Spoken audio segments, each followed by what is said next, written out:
Hello बच्चों, इस video में हम लोग हाइगेंस के द्वितीयक तरंगिकाओं के सिद्धांत से प्रकाश के अपवर्तन की व्याख्या करेंगे। माना दो समतल तरंगाग्र, एक x है और दूसरा y है।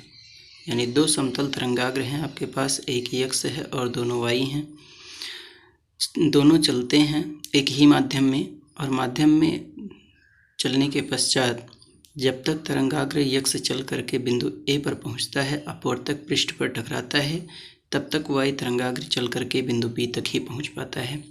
बिंदु B से बिंदु A पर एक रेखा मिलाते हैं जो तरंगाग्र y पर चलने वाले तरंगाग्र पर लंब होता है। यहाँ पे हम जिस बिंदु पर, जिस अपवर्तक पृष्ठ पर A पर तरंगाग्र x से टकराता है, वहाँ से अपवर्तक पृष्ठ पर उस बिंदु पर एक लंब ड्रा करते हैं। यानी आपतित तरंगाग्र तथा अभिलंब के बीच बना कोण आपतन कोण कहलाता है। तो यह पूरा आपका I होगा।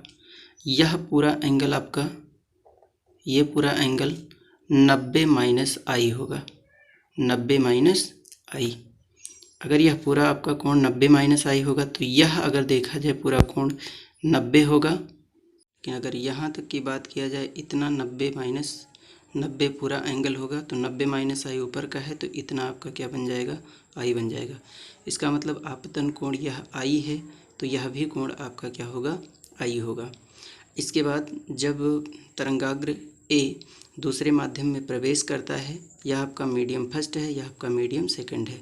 इसमें तरंगाग्र एक्स वाई की चाल v1 है, इसमें तरंगाग्र एक्स वाई की चाल v2 है। यानी माध्यम 1 में आपका चाल v1 है, माध्यम 2 में आपका चाल v2 है। जब तरंगाग्र एक माध्यम से दूसरे माध्यम में जाता है तो वह अपने मार्ग से थोड़ा सा विचलित हो जाता है। तो यह तरंगाग्र आपका A पॉइंट से विचलित होगा और B डैश पॉइंट पर जाकर के पहुंच जाएगा।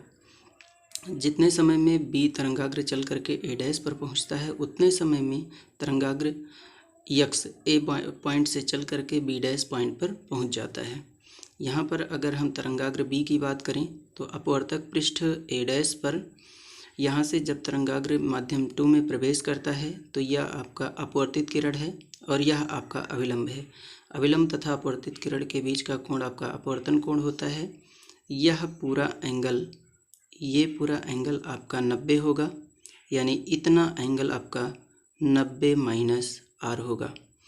अगर हम लोग पूरे की बात करें, इतने की बात करें, यहाँ से लेकर के इतना यहाँ तक, तो ये आपका पूरा टोटल होगा। 90 माइनस R में कितना जोड़ दें कि टोटल एंगल 90 हो जाए, तो यह R होगा। इसका मतलब यह एंगल आपका स्मॉल r है, तो यह भी एंगल आपका स्मॉल r होगा। दो त्रिभुज बन रहे हैं। कौन कौन सा त्रिभुज? A B A डैश तथा A B dash A dash में।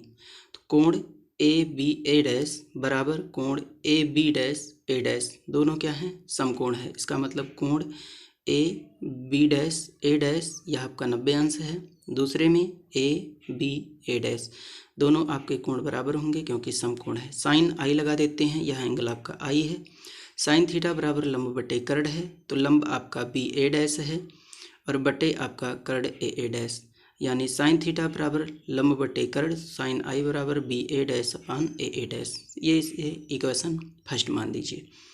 इसके बाद आगे बढ़ते हैं। साइन R, साइन R यहाँ का एंगल है। साइन थीटा बराबर लंब बटे कर्ण, लंब आपका ए बी डैश भुजा है और इसके बाद कर्ण आपका ए ए डैश है। तो साइन R बराबर A B dash upon A A dash. समीकरण फर्स्ट डिवाइड बाई समीकरण second.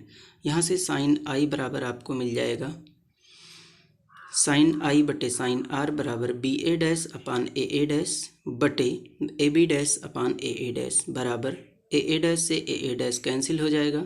B A dash upon A B dash बराबर बी ए डैश, यानी आपको बी ए डैश की वैल्यू, दूरी बराबर चाल गुणे समय, चाल आपका b1 है, समय आपका t है, तो दोनों में समय आपका बराबर होगा। तो b1 इंटू टी बटे ए बी डैश में दूरी बराबर चाल गुणे समय b2 इंटू टी से टी कैंसिल हो जाएगा, बराबर b1 बटे b2।